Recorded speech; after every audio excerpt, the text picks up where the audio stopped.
A las 11:47 de la mañana del martes, en el bullicioso Aeropuerto Internacional de la Ciudad de México, AICM, los controladores aéreos detectaron las primeras señales de alarma provenientes de un vuelo privado, un Cessna Citation CJ3 con matrícula VBK, que se aproximaba desde Culiacán, Sinaloa. Este jet privado, con capacidad para 8 pasajeros, había despegado a las 9:23 de la mañana bajo condiciones meteorológicas aparentemente normales, según los reportes del aeropuerto sinaloense. Sin embargo, algo en las comunicaciones entre la torre de control y el piloto de la aeronave levantó sospechas entre los controladores, quienes notaron un comportamiento inusual en las transmisiones. El supervisor de tráfico aéreo, con años de experiencia, no dudó en activar de inmediato los protocolos de seguridad diseñados para situaciones de alto riesgo, marcando el inicio de un operativo cuidadosamente orquestado.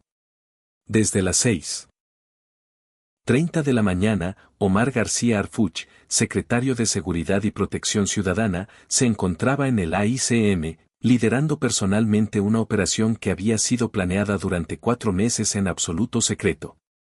Esta operación, fruto de una colaboración sin precedentes con agentes especiales de la Administración para el Control de Drogas, DEA, de Estados Unidos, se centraba en desmantelar una sofisticada red de tráfico de fentanilo que operaba a través de rutas aéreas entre el noroeste de México y diversos puntos de distribución en el país, antes de su exportación hacia Estados Unidos.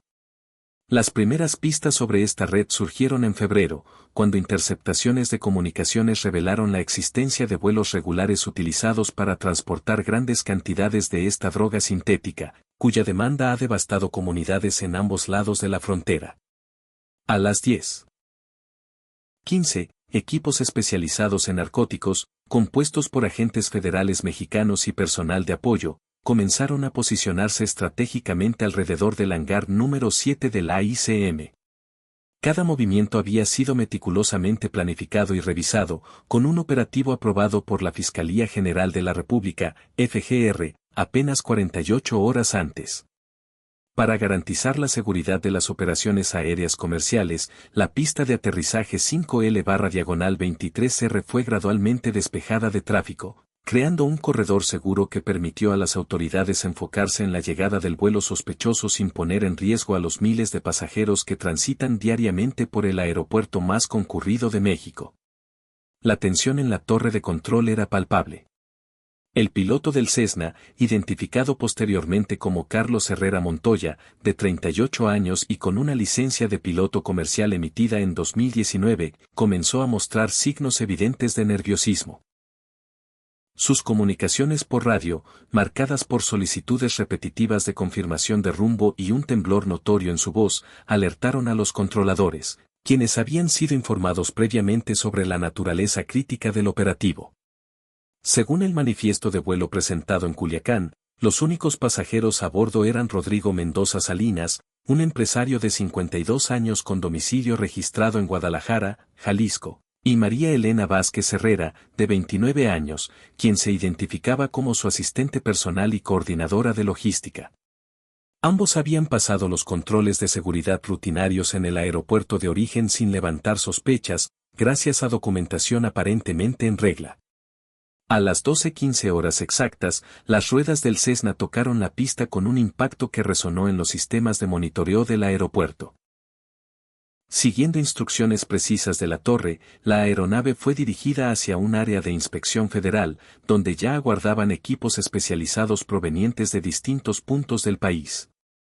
Entre ellos destacaba la presencia de agentes de la DEA, liderados por James Mitchell, un supervisor especial con 23 años de experiencia en operaciones antinarcóticos y más de 200 decomisos importantes en la frontera México-Estados Unidos.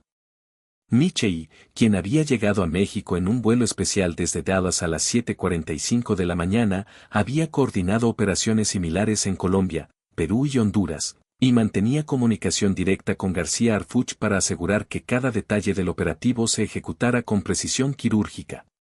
Cuando los motores del Cessna se apagaron a las 12:18, un silencio tenso se apoderó del hangar donde se había establecido el centro de operaciones.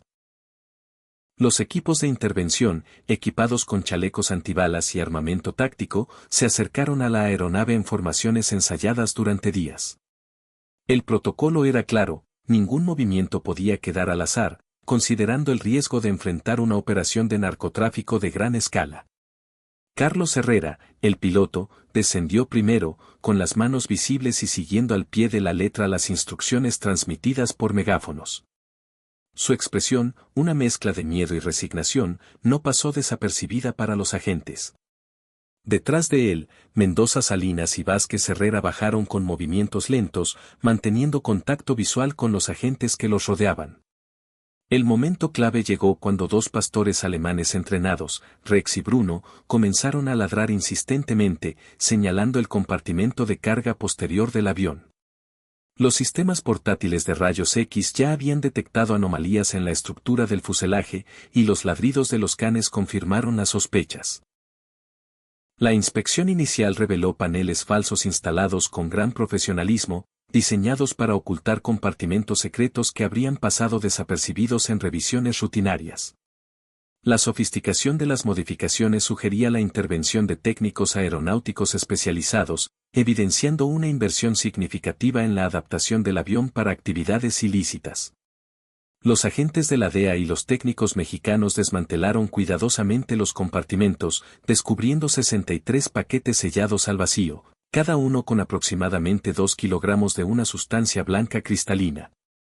Las pruebas de campo confirmaron que se trataba de fentanilo con un 94% de pureza, sumando un total de 127 kilogramos.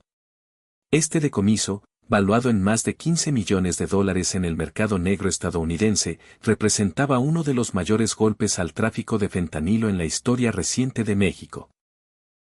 Las autoridades estimaron que, al ser mezclado con otras sustancias, su valor en las calles podría multiplicarse por 10. Los 3 ocupantes fueron trasladados de inmediato a las instalaciones de la FGR en la Ciudad de México, donde comenzaron los interrogatorios. Mendoza Salinas, quien permaneció en silencio durante las primeras 4 horas, mostró signos de estrés psicológico al enfrentarse a las pruebas físicas del decomiso, incluyendo fotografías detalladas de los compartimentos ocultos. Los registros comerciales indicaban que Mendoza operaba desde hace 8 años una empresa de importación y exportación de maquinaria industrial, con oficinas en Guadalajara, Tijuana y Hermosillo. Sin embargo, sus ingresos declarados de 2.3 millones de pesos anuales contrastaban con su estilo de vida, que incluía una residencia en Zapopan valuada en 12 millones de pesos y una casa de playa en Puerto Vallarta de 8 millones. Durante el interrogatorio, Mendoza solicitó repetidamente contactar a su abogado, Fernando Aguirre Campos, un conocido penalista ligado a casos de crimen organizado. Sin embargo, las autoridades decidieron mantener el caso bajo reserva durante 48 horas para evitar filtraciones que pudieran comprometer investigaciones paralelas. A las 4:30 de la tarde del miércoles, presionado por la evidencia y consciente de enfrentar cargos federales en México y Estados Unidos, Mendoza tomó una decisión que cambiaría el rumbo de la investigación: cooperar plenamente. En una confesión grabada en video y audio, Mendoza reveló que la red operaba desde hace 3 años y 4 meses, protegida por un esquema de corrupción que involucraba a 4 magistrados de tribunales federales, 2 jueces de distrito especializados en crimen organizado, 3 secretarios de acuerdos y 6 funcionarios menores del Poder Judicial Federal. Entre los nombres destacaba el magistrado Roberto Elizondo Garza, quien habría recibido $500,000 mensuales durante 2 años a cambio de desestimar investigaciones sobre fentanilo mediante errores procedimentales fabricados. Los sobornos se canalizaban a través de 23 empresas fantasma en Islas Caimán, Belice y Panamá, con transferencias fraccionadas para evitar detección. En algunos casos, se entregaba efectivo directamente en propiedades privadas, de lo cual Mendoza guardaba registros fotográficos y de video como medida de protección. La investigación también señaló al juez Arturo Sánchez Mendoza, quien habría recibido $1.2 millones en 18 meses, coincidiendo con la liberación de 17 presuntos traficantes. La red permitió a la organización mover 2.7 toneladas de fentanilo hacia Estados Unidos, suficiente para 1.35 millones de dosis letales. García Harfuch, en comunicación constante con el presidente, confirmó que las declaraciones de Mendoza se respaldaban con evidencia recopilada durante 8 meses, incluyendo registros bancarios, Interceptaciones telefónicas y documentos internos del Poder Judicial. El impacto fue inmediato. El Consejo de la Judicatura Federal suspendió a los funcionarios implicados y abrió investigaciones administrativas, mientras la FGR inició 11 carpetas por cohecho, tráfico de influencias y traición a la patria. Mendoza también reveló conexiones con el cartel de Medellín para obtener precursores químicos a través de rutas marítimas desde Manzanillo a Buenaventura, Colombia, procesados en laboratorios clandestinos en Sinaloa. Los datos de Mendoza identificaron 47 vuelos similares en 18 meses, transportando entre 80 y 150 kilogramos de fentanilo por vuelo, a través de aeropuertos en Hermosillo, Mazatlán, Guadalajara y Tijuana. Este operativo, un hito en la cooperación bilateral, demostró un nivel de confianza no visto desde la Iniciativa Mérida. James Mitchell destacó la transparencia de las autoridades mexicanas, mientras Marcelo Ebrard enfrentó cuestionamientos en el Senado. Organizaciones civiles exigieron una comisión independiente y la CNDH inició una investigación por posibles violaciones a derechos humanos. La Suprema Corte convocó una sesión extraordinaria y el presidente ordenó revisar los protocolos aeroportuarios. Con 107.000 muertes por sobredosis en Estados Unidos en el último año, este caso marca un punto de inflexión en la lucha contra el fentanilo, prometiendo más arrestos en los próximos meses y fortaleciendo las relaciones bilaterales.